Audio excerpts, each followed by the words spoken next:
Today is December 3rd, 2019. My name is Joe Todd. This is an interview with Don Clinton in Ponca City, Oklahoma. Sir, where were you born? I was born in Ponca City, Oklahoma, 1931. 1931. And now, when's your birthday? April 3rd. April 3rd. Who was your father? It's Charles M. Clinton. He was born in 1879. Okay. And your mother? Ida Francisca Reek Clinton. What was Ida? Ida Francisca Okay, Francisca. Reek Clinton. What was her maiden name? Reek. How do you spell that? R-I-E-C-K. Okay. It's German. Okay. Did you go through school in Ponca City? Yes. You graduated what year? 49. 1949. Who was your favorite teacher? My favorite teacher was Mrs. Rushing. Why was she your favorite? Do I now? Why was she your favorite? I started out to her in first grade in a country school, and she ended up going to Lincoln School, where grade school I went to, and I just got attached to her from being just a little bitty boy in first grade up to sixth grade with her. Now, the country school, is it a one-room school? In a one-room school, my two sisters and I went to the same room. What was the name of the school? Sunnyside. Sunnyside. Sunnyside School. Was that near Ponca City? That's west of Ponca City. Okay, okay, Between here and Marlin. okay. How did she handle all those grades in one room? Well, I don't know. Yeah. You know, it's different today. She had control. Yep. You know, we were scared of the teacher back in those days. Yes. They were our instructor. Yes. We appreciated them more than the kids do today. Yes. Yeah, What type of work did your father do? he was a mason, masonry, rock, and Okay. also a demolition man. He done that in the rock quarries and stuff. Okay. And I helped him in the on Saturday and stuff because he loaded, and we'd help him load the rock and stuff for the crusher, and help him. How'd you load the rock? Huh? How did you load the rock? With high hand, just By picking hand. it off the ground and put it in like a dumpster, and they'd put it in a dump truck and take it to the crusher and crush the rock. Where was the quarry? What is a quarry? No, where was it? It was at Uncas. Where? Uncas. Uncas. And that's northeast of here. Okay. And then there was one at Ponca City out. It was southwest of here too, by the old Indian cemetery. Okay. There was a rock crusher there. What'd you do for recreation in high school? In high school, Yeah.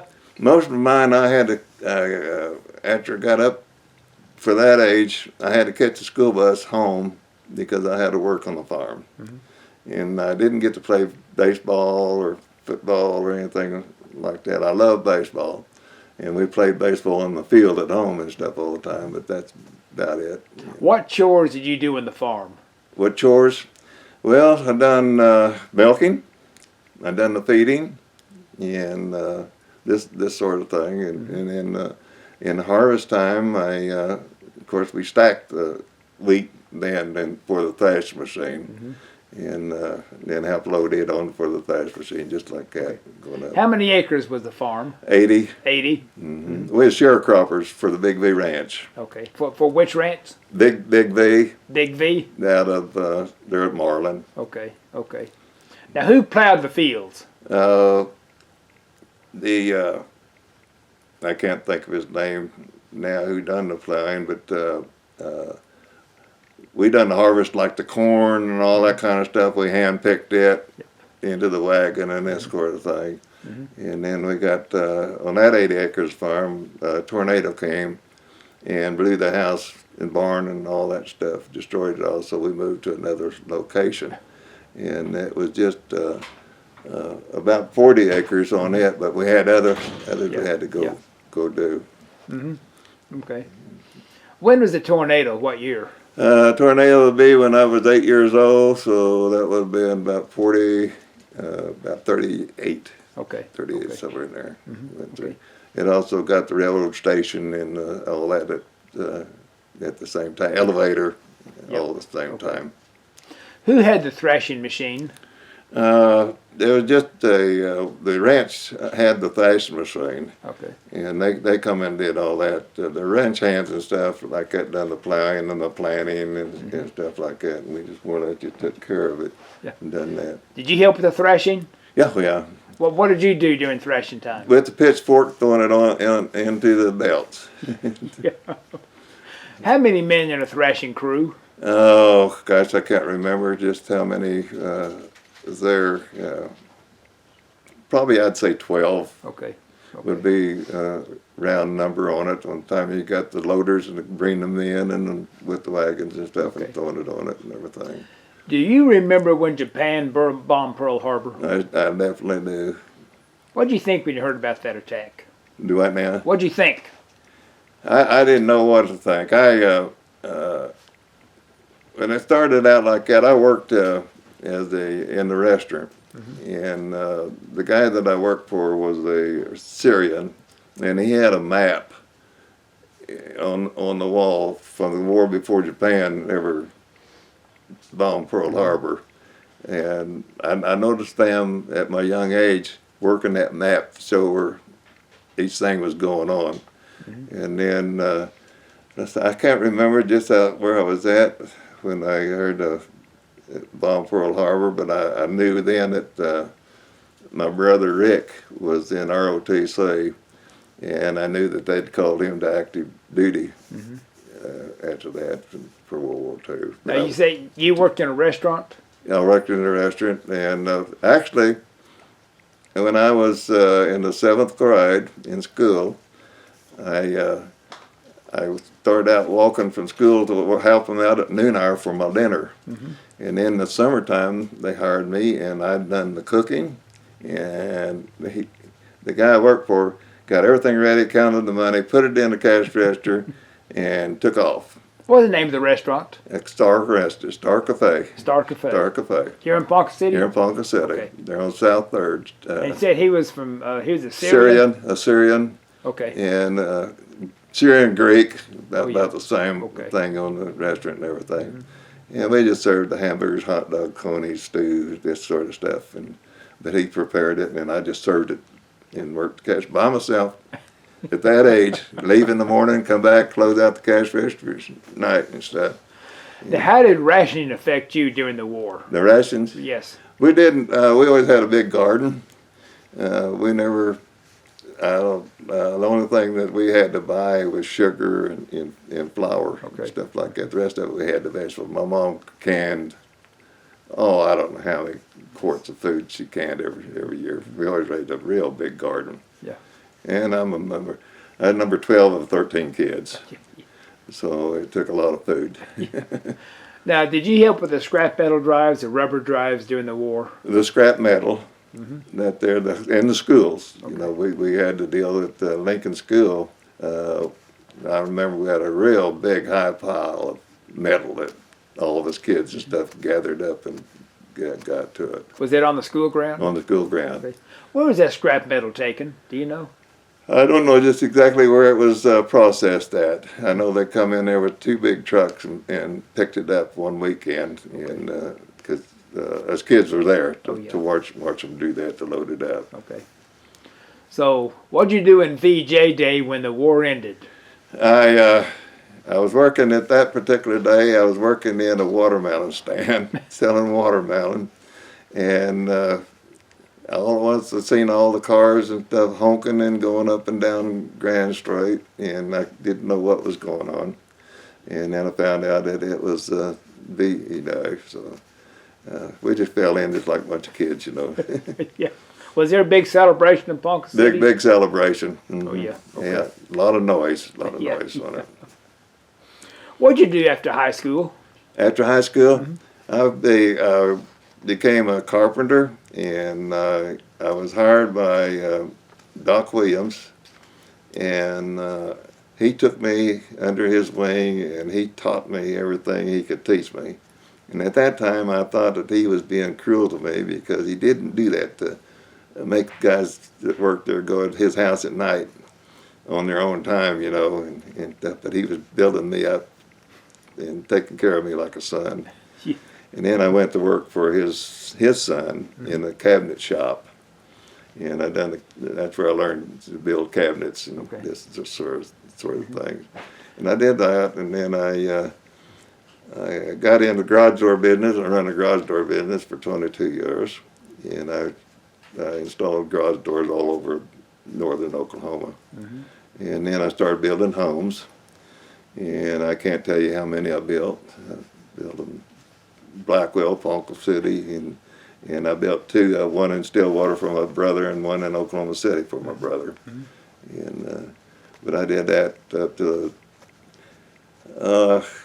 when I was 80. They wanted me to quit, and I did at 85. Yeah. And I quit doing. I went into remodeling and something I could do by myself. Yeah. And I finished up. So when I was 85, I gave my tools to my son and stuff, and said that's it. Now, when did you join the National Guard? Where? Did you join the Army or join the National Guard first? I've already joined the National Guard When? in 1948 in Blackwell, Oklahoma. 48. 1948. What unit did you join? I joined. What year did I join? No, what unit? Sea Battery 189, 189 Artillery? Field Artillery. Okay.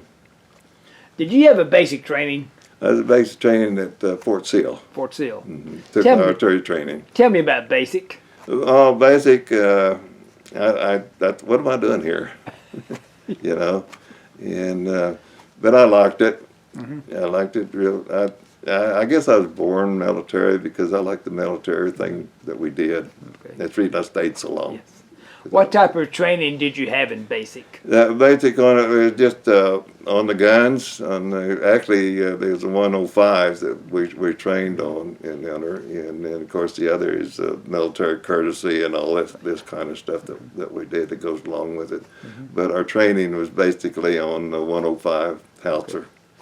What are the different rounds on the 105? Different rounds. Yeah. Oh, gosh, I can't remember back on that far on the rounds on that. I went from the 105, and I was a 155, and we had the smoke and the chemical to high velocity, rounds and High explosive? high explosive, and then had armor piercing fuses in it to set. And you set that, and time fuses, this sort of stuff that we did. And that's where I fell in love with the Army, was the artillery, just the training and shooting those guns. Yeah. How long did basic last? We had 6 weeks. Okay. Then you went back, came back to Blackwell? Back to Blackwell. Okay. Okay. I did that during my summer from my school when I did my basic training Okay. Now, were you called to active duty? in 1950. 1950. Okay. I went to Japan and as an occupation troop Okay. in 1950, and in Korea went from Japan Okay. to Korea. When you were called to active duty, did you order Fort Sill? No, I was here at Oklahoma Okay. at Ponca at that time. Okay. Where did they send you when you were called to active duty? They sent us to Camp Polk, Louisiana, Okay. and that was I was on the advance going to from Fort Sill. We went to Fort Sill first, and from Fort Sill we went to Camp Polk. Took us 2 days and a half to get there, driving 20 miles an hour to 10 to 15 miles an hour in a Jeep without any shade on it. I got all blistered, everything. Someone really dumb that set up that convoy going down there because everyone just got so hot. Yeah. And of course, it's in July and August in that Yes. period of time. And you left the States from what port? Where did you leave the States from? I left up New Orleans. New Orleans? Went through the Panama Canal Zone and up to California, the port of debarkation in California. You recall the ship you were on? You recall the ship you were on? Yeah, General Simon B. Buckner. Simon B. Buckner. When you were in New Orleans heading out, what were you thinking? Oh, what's coming up, I just leaving my wife behind, you know, and it's not knowing what the outcome is going to be coming. And my wife and I, she put up with a lot, all those years and stuff that I was in there. If it wouldn't been for her, I wouldn't have been done what I was able to do. And she was my supporter all the way. And everybody knew Amanda. Even when we got to Camp Polk, Louisiana, she's the one that sewed on all the patches and all that for the new troops coming in. So everybody knew her. Yep. And I always wanted her as my first sergeant because she knew how to supervise. Where were your quarters on the ship? The quarters was then going over was the bunks were about 4 to 5 high, down in the hole, I called it, down in the hole. And we had real rough weather going. And I know the feeding was just a long tray. And sit there, and that storm would rock the ship, and all your trays would go to one end and went back to the other end, and you just grab off of it what you wanted. But it was in the hole. Yeah. That I called it. How'd you pass the time on the trip? We going over. We done a lot of training. We didn't just lay around. We done a lot of training, but I did a lot of reading and that sort of thing. And looking off the ship, you know, looking at the ocean, because I'm a young kid and this is all new to me, you know. What were you told to do in case the ship was sinking? I don't think we were told anything. Were there enough lifeboats for everybody? I don't know that even. All I know is I was put on that ship and I was being sent overseas. Where'd the ship land? We sat in Chitose, Japan. Chitose. Chitose. What'd you do in Japan? We just trained in Japan, and our main deal was security for the air base there, because the jets were all flying out of the base there at Chitose, and that's where I shipped out from there to go to Korea. Was from Chitose went to Otoru, and from Otoru on the Cavalier would have to be the ship that I went Cavalier, yes. on from Japan to Korea. That was an LST. Yeah. Where'd you land in Korea? Incheon. Incheon. Incheon. Okay. Tell me about Incheon. Incheon was a harbor. In fact, my brother Rick was in the Navy. He got called back to Korea also from World War II. He was in the Navy military intelligence, and his job was to check the waves coming in and out. What do you call that? The tide? The tide coming in and stuff like that on it. And I know the tide wasn't like it was supposed to be when we landed at the LST, because we couldn't get up to shore close enough, and it was freezing weather. And we all just froze to death because we had to get out in that water and wade to shore when we went in. And from there, we just got on a train and went right on up to the battlefronts. Now, were you on the invasion of Incheon? Incheon, yes. Okay. Did you meet resistance when you invaded? No. There was no resistance there until we got in field further. Okay. At Incheon, they had, I don't think they knew that we were coming. It was a surprise that MacArthur had come up with. And we got on a train after we made the Incheon landing. We got on a train, and then we headed to the unit. We replaced the 1st Cavalry unit in place. And first I went, I forget this, but first before I went on the ship, I went over as a forward mission to find out who we was going to go to, get those set up, then come back to Japan.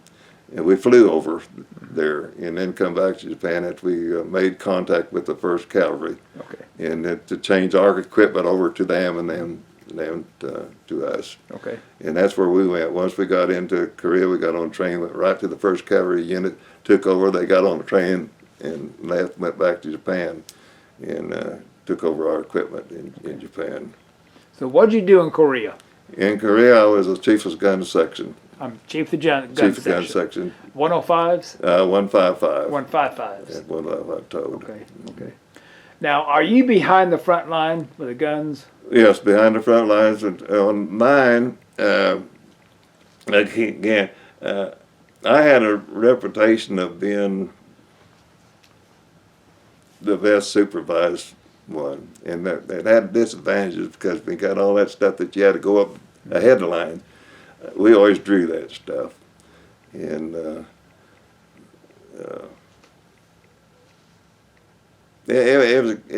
was good. Mm-hmm.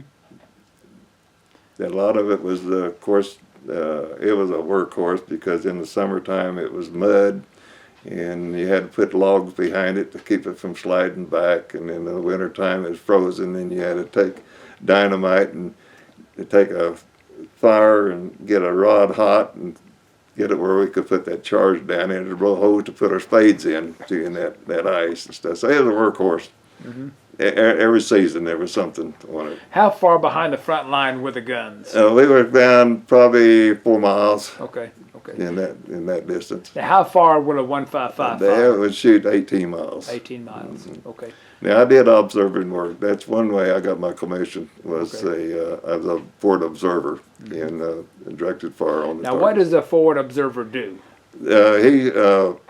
He just directed fire on the targets. He spotted targets, and then he would call back to the battalion FDC, and the FDC would come up with the data and shoot it, and then you just direct the fire until you hit the target. Okay. So you were identifying the targets as a forward observer. For observer, you identified them Okay, and what they were. Okay. How far north in Korea did you get? We went up above the 38th parallel into North Korea. And then, of course, we got pushed back, clean back to Pusan. What happened when the Chinese came across? Well, they come across there in a billion of them. And it was on Thanksgiving Day when they come in, and they knew a good time to catch us sitting on our butt. And they pushed us back, and we finally made the stand. We had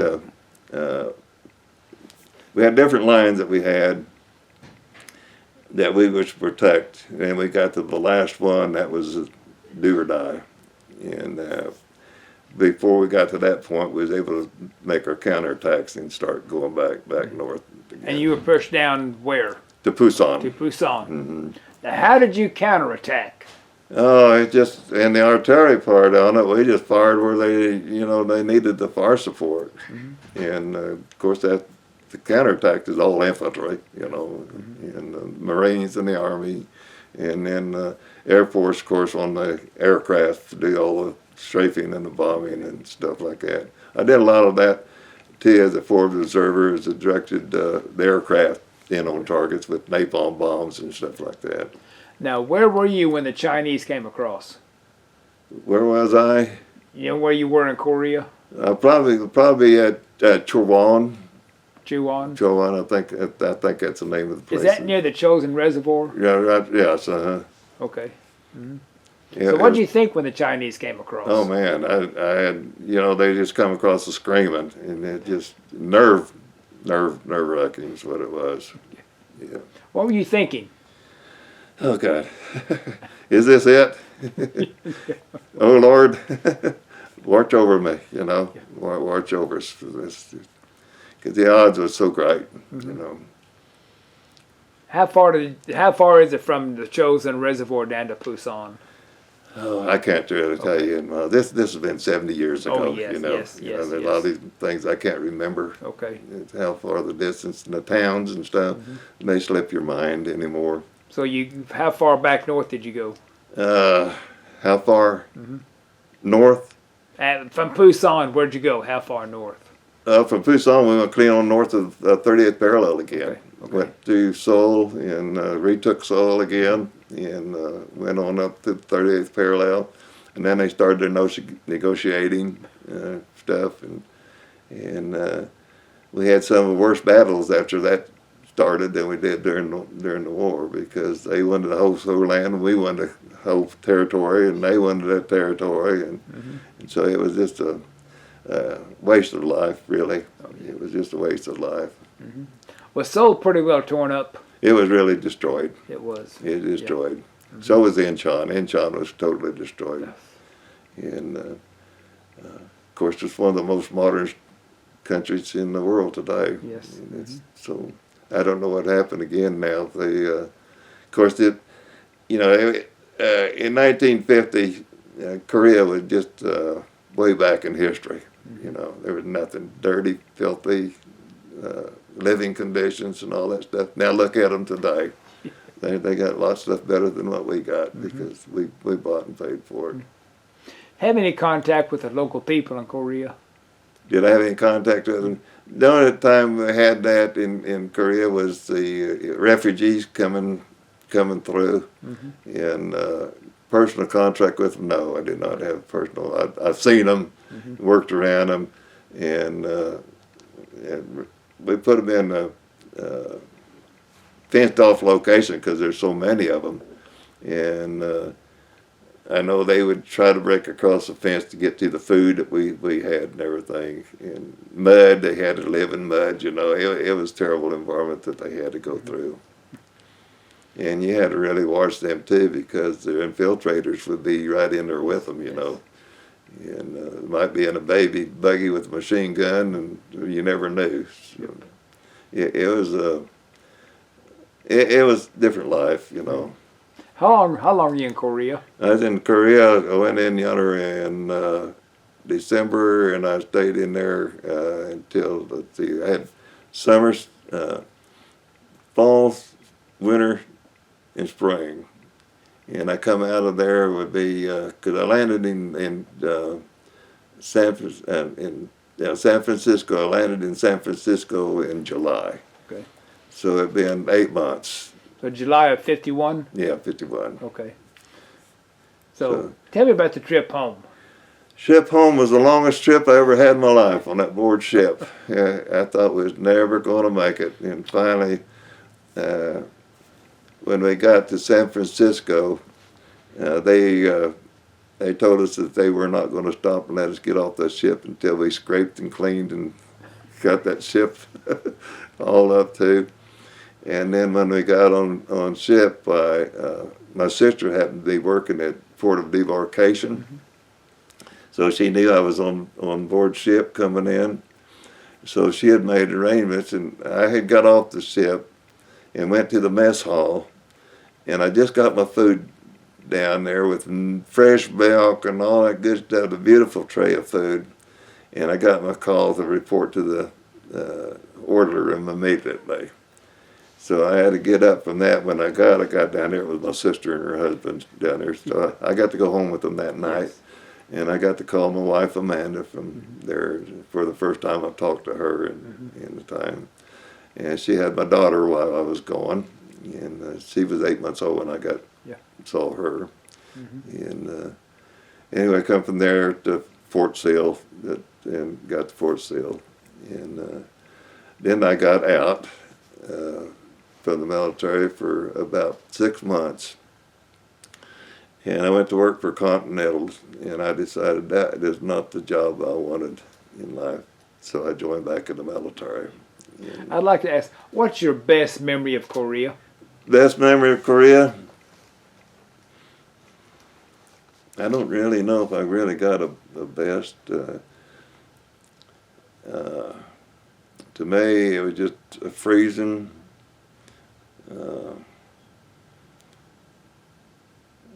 It was just, what are we here? Why are we losing these lives that like we're losing for this piece of country that's not worth 2 cents, you know? And same way like Vietnam, any war is a waste of lives and stuff. But I don't really think I had any good feelings about Korea.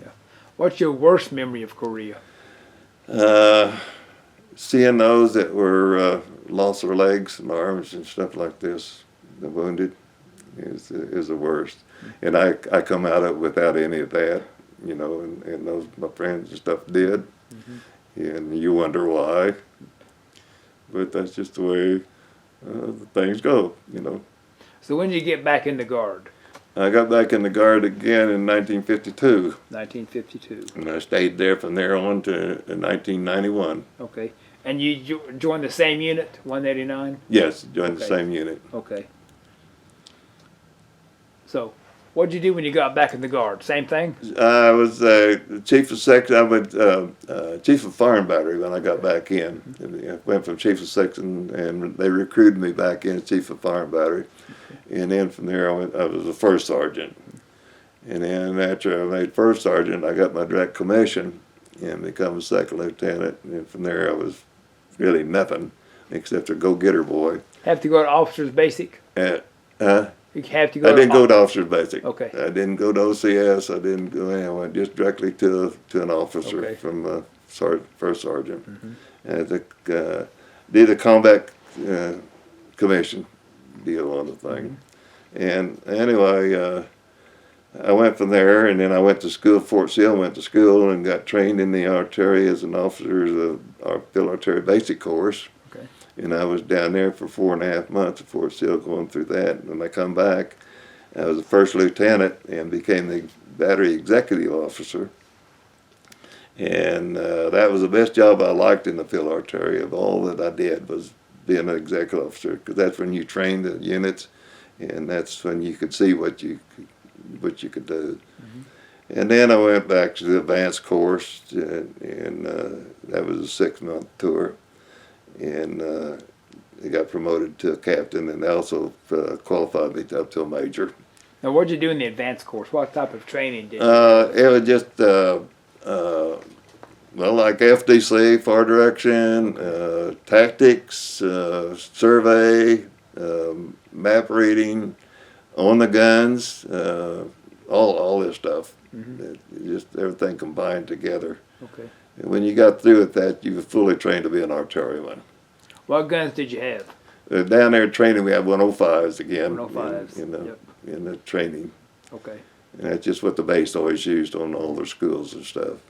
Now, where'd you go for your summer camps? The summer camp, Fort Hood, Texas, to Camp Polk, Louisiana, to Fort Sill, Oklahoma, Camp Shelby, Mississippi, Blanding, Georgia, Florida, Camp Coy, Wisconsin. It's just about every place. What'd you do in your summer camps? In summer camp, when I was there, of course, I was the battery commander, and then on the first part, when I was a battery commander, we did it all at Fort Sill and Fort Hood, Texas, on it. And then there we just done all of our regular field artillery training, going out to the field and doing your shooting and all this kind of stuff.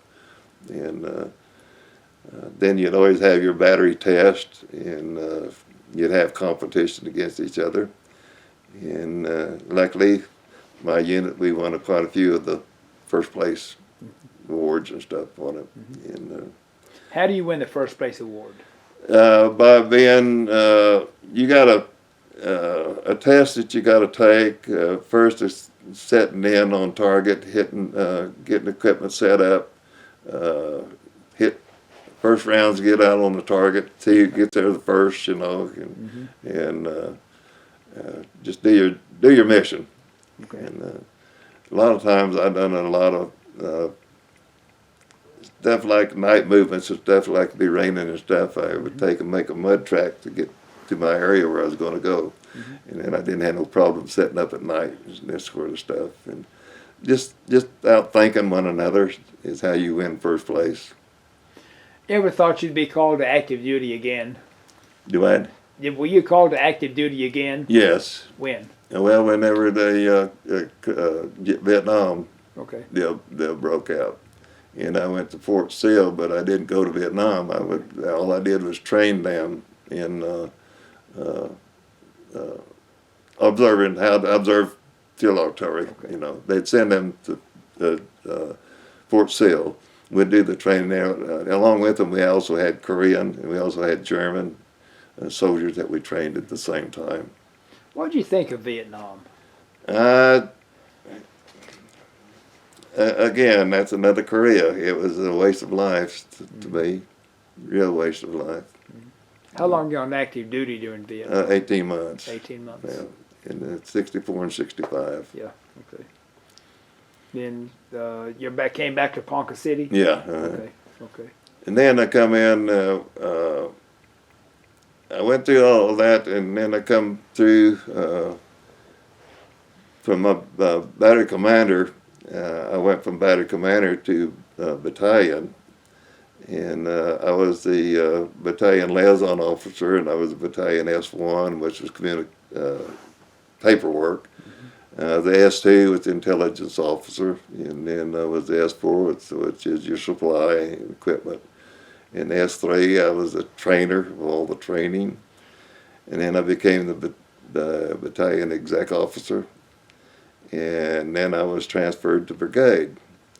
And at brigade, I was again the brigade S1, and of course the S1 is where you have all your awards and your all your paperwork and stuff, which I hated because I wasn't a paper man. I was a field soldier. And then I went into the military intelligence. I went to Camp McCoy, Wisconsin, and got my schooling on military intelligence. And I served as a military intelligence officer. And then I went from there to the S4, again at brigade. And then they decided they needed a good battalion commander for the 189. And they picked me to go back and be the commander of the 189. And I did that. Then getting politically, in promotion and stuff, I decided I wanted to stay longer for my retirement points. So I resigned my commission and went back as a master sergeant. And from there, I went to sergeant major in the military intelligence, and I stayed in the military intelligence for 10 years on that, and I loved it. I loved military intelligence stuff, combat intelligence stuff, work, and got to do a lot of traveling. Got to meet a lot of people, and again, I went back into Camp McCoy, Wisconsin, for up briefings and stuff, changing stuff in intelligence and stuff. And when I went on base at McCoy, the first thing when I got off the plane was that the post commander wanted to see me the minute that I landed on base. And I thought, oh man, what's this all about? Well, he was one of the students that I was with, and he became one of the post commander up there. So I had it made. Again, I got everything I wanted, the best of quarters to everything. Now, did you go to Europe? Did you go to Europe? Oh, I didn't go to Europe. Okay. I didn't go to Europe. I did go after the military. I went to Europe and Africa and all that on mission trips and stuff. But no, now, how long were you in the Army? 43 years. 43 years. Were you called up for Desert Storm? Yes. What'd you do? I was down at Fort Sill and seeing the battle going on, and the unit that I was a command sergeant major was because I was called in with it. And I had to stay there at Fort Sill. Amanda went with me down under, and she would greet all the troops as they left to go to Desert Storm in the cold, and I'd be inside where it'd be nice and warm, and she was outside. And we sent all the troops to, my job was to, the troops going there, my job was to upbrief them before they left. And then when they come back, it was the same thing. But one of the things that was really neat was my wife handed each one of them a track as they loaded on the bus and stuff. And then she was on TV, and the family seen the TV and said, oh my God, Don's leaving, you know. But I didn't. And anyway, when they come back, so help me God, they did not go to their parents first. They went to Amanda and showed them that they still had the stuff and with them that they carried all the way. Yeah. And that they remembered her. And she was just special. They all knew her, and she was special. But I did that, and then all during the deal, of course, it was my unit that was over there. And my unit was the one that they destroyed the convoy coming out of Kuwait City, with the multiple rocket launcher systems. Yep. And we trained in Dugway, Utah. Now, what unit were you with? The 158 of the 45th Field Artillery Brigade is one of. Okay. So I was command sergeant major of the brigade. Okay. So their unit, I was command sergeant major over that as the brigade command sergeant major, and but anyway, the brigade commander and myself were called active duty for down yonder, and all we did is watched it on screen, and gave them our ideas and stuff, and didn't last long, and I was real proud of the unit we trained in Dugway, Utah. Yeah, that's north of Kuwait City. That's the highway of death, north of Kuwait City. Yeah. Yes. We went Dugway, and then we loaded up all the equipment, went out there, done all the training in the desert to update. And my job was to changing all the grid coordinates to American map, to where they could read it and go. And that was a challenging deal.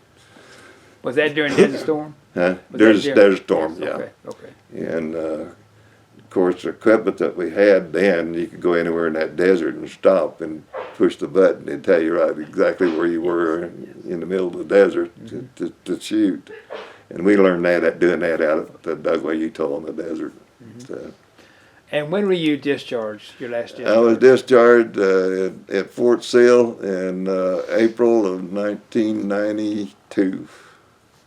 1992. Yeah, I was 60 years old. I went from 17-year-old boy to 60 years old. So what'd you do since you were discharged? What'd I do? I was building homes, and I started my own construction company. And my son Jack, he worked with me before I sent him to the Air Force.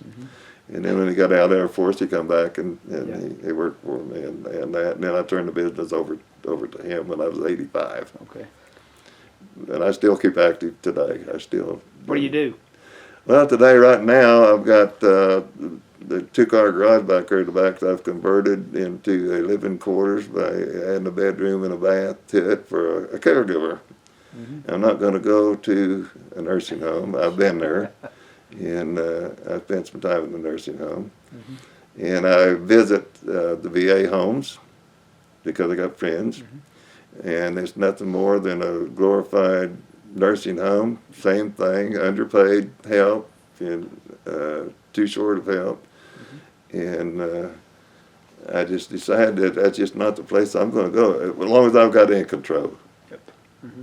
And I've told my kids as well, everyone, oh, no, you won't do that. That's wait till the time comes, They say they'll take care of you, but it don't take you long to get to be a burden. Yeah. Would you join the Army again? You bet.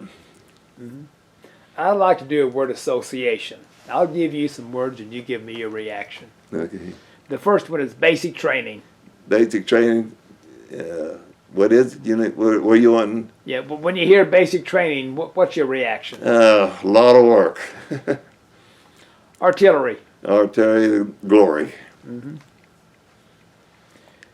U.S. Simon B. Buckner. My ship I spent my time on going over to Japan. Incheon. Incheon, that was Cavalier, and that was cold. Korea. Korea, it was cold, wet, and muddy. Vietnam. Vietnam, I never got to Vietnam on ground. I done all my training to the Vietnam people in Fort Sill.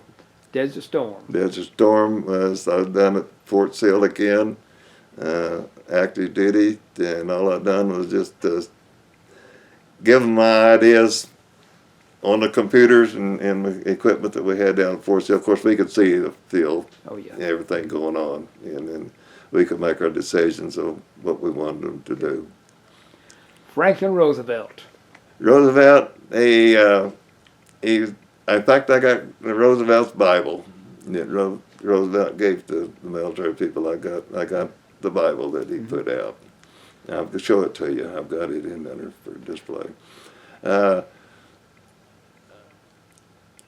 I really had mixed feeling about him and the dealings that he did with Churchill installing.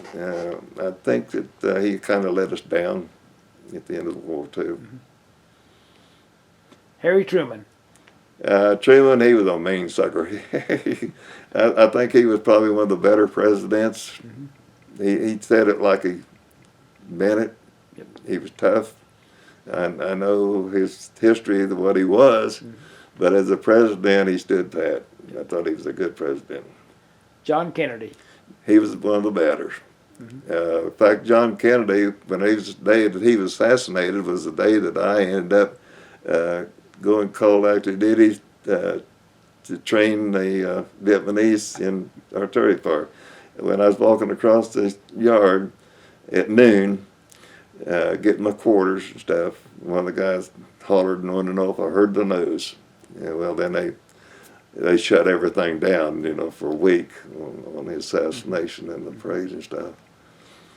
But no, he was a good president. Lyndon Johnson. Lyndon Johnson, yeah, to tell you the truth, I built Lyndon Johnson's ranch house here out here in the Osage. I met Lyndon Johnson, and his ranch foreman's out there, and his attorney. I got the contract to build the ranch house out there. I thought. I'm sorry. I think that he betrayed the United States. I think that, in my personal mind, I think he had something to do with Kennedy, the mafia. Yeah, this sort of stuff is, and knowing in history and knowing him out there at the ranch and the things that I seen going on out there when they'd come up. I had no respect for him. But I didn't backtalk him like they're doing to the president today. Yeah.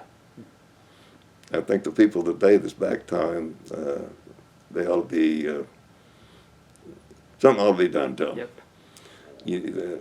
It don't make any difference who the president of the United States is. He's your commander in chief. I didn't care for one that we had before him, but I never backmouthed him. I never said anything to him. He was my commander in chief. And that's just the way I look at the President of the United States. Yes. I think if they would have done something to Michelle, his wife, would have been prosecuted for what they did to Trump's wife. Yes. It's just politics.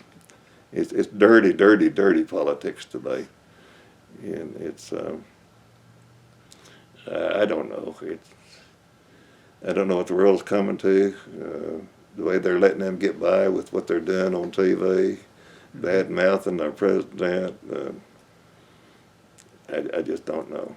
I spent 43 years of my life for this freedom to give them the speech, to get up there and just try to destroy our country, and without anyone doing anything about it. Yep.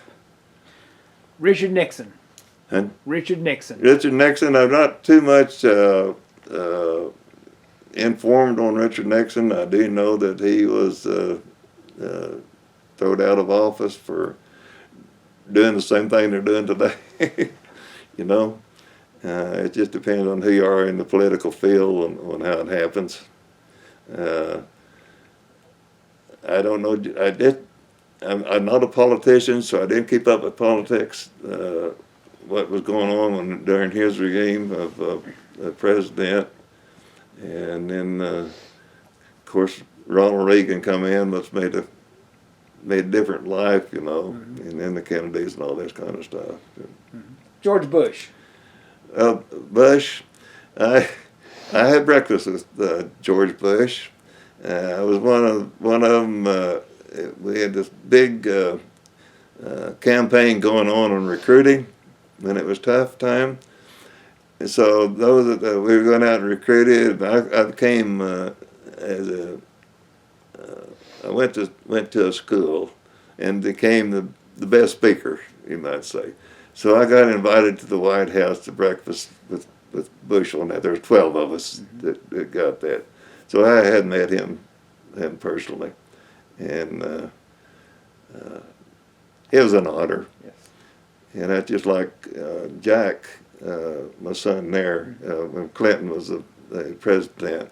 Well, Clinton happened to visit his unit there in Delaware, and he got a picture of him together because he's showing Clinton on his uniform to President Clinton. And then he also got to service the Air Force One, and got a lot of stuff off of Air Force One that they gave him for souvenirs and stuff off of that. So he had that experience. How do you want to be remembered? Dwayne? How do you want to be remembered? How do I remember? Yeah, I remembered.